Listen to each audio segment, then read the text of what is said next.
Bonjour et bienvenue à notre entretien numéro 62. Aujourd'hui, je vais vous parler de la vision, un sens que Dieu nous donne.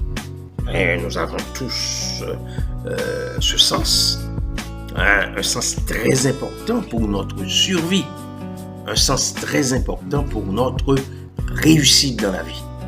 C'est le secret de la victoire. Vaincre, c'est voir, ou voir, c'est vaincre. Malheureusement, beaucoup négligent ce sens.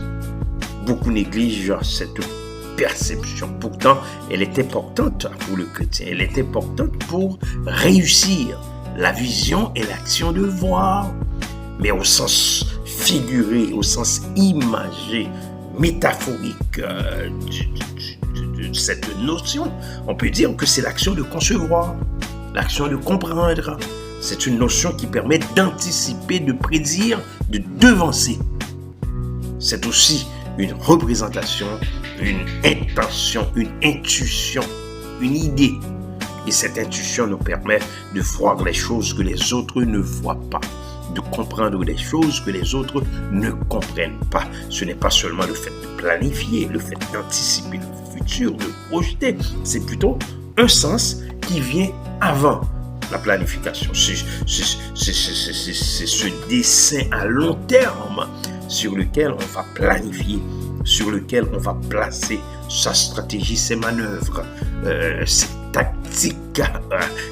Et des fois, on dit aux autres qu'on a vu des choses, on leur dit qu'on a une intention, un but, un projet, un dessin, on leur dit qu'on comprend des choses, mais ils ne nous comprennent pas. On leur dit qu'on voit des choses, là, ils ne saisissent pas la portée de notre vision, ils n'interprètent pas, bref, ils ne comprennent pas. Parce qu'ils ne voient pas ce que nous voyons, ils n'anticipent pas ce que nous anticipons, ils n'ont pas ce deuil spirituel que nous avons. C'est comme quand Jésus a dit dans les évangiles, surtout dans Matthieu, ils ont des yeux, ils ne voient pas. Ils ont des oreilles, ils n'entendent pas. Paul, dans Acte 9, était accompagné de Jean quand il a vu Jésus, mais seulement lui a vu le Sauveur. Seulement lui a vu le Seigneur, seulement lui a vu le Maître, seulement lui a vu le Rédempteur, seulement lui a vu le Bienfaiteur et seulement lui a vu le Messie. Les hommes qui l'accompagnaient demeurèrent stupéfaits, ils entendaient bien la voix, mais ils ne voyaient personne.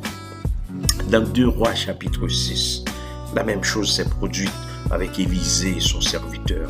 Le serviteur de l'homme de Dieu, Élisée, se leva de bon matin et sortit. Voici, une troupe entourait la ville, avec des chevaux et des chars. Et le serviteur dit à l'homme de Dieu, hélas, mon Seigneur, comment ferons-nous?